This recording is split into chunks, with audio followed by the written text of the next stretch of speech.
Alright guys, my phone's being douchey, so this is going to have to be part 2 of the strut install.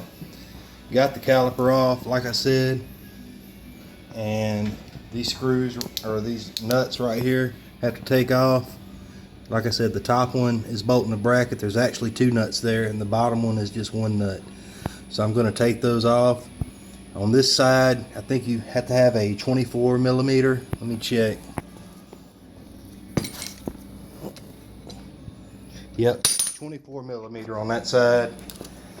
And on the other side, you're going to have something to hold the head of the bolt, and you can either use a 13/16 or a 21 millimeter.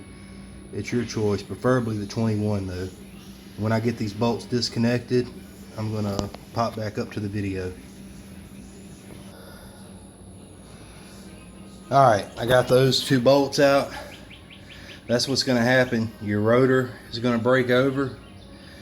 It's no big deal, don't worry about it. It happens. It's still hooked to the ball joint on the bottom, but that happens.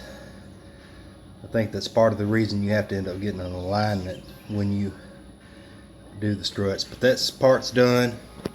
Moving on to this part right here. The bottom were a pain in the ass to get off. Whoever was working at Ford the day they built this Mustang was on top of their game as far as the torques. But I'm going to do these. I'm probably going to have to break them loose first. I'm going to pop those loose, and then the shock should slide on out. Then I'm going to have to worry about trying to get that nut off right there. So bear with me, guys. Alright, I've broken those bad boys loose. I'm fixing to hit them with my battery impact.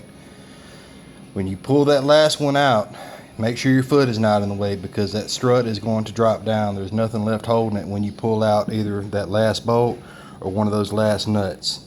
It's going to drop straight down. Like I said before, there's a bracket up under this painted piece right here, which is called the strut tower. And all this does is connect this to that bracket underneath here. Alright guys, strut is out. And they're dead. I'm not even pushing them down. So when I was going down the interstate doing about 80 or 70 rather, I never went up to 80, and I hit a dip. It looked like I was on hydraulics, or at least that's how I felt. But that's out. Fixing to work on putting that new one in now. Finally got that nut off the top.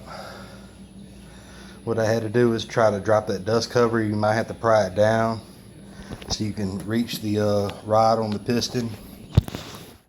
And you're gonna have to get some vice grips or something on it. It's probably gonna take a few times, but just hit it like that and hit it with the impact, and that'll help you get it out.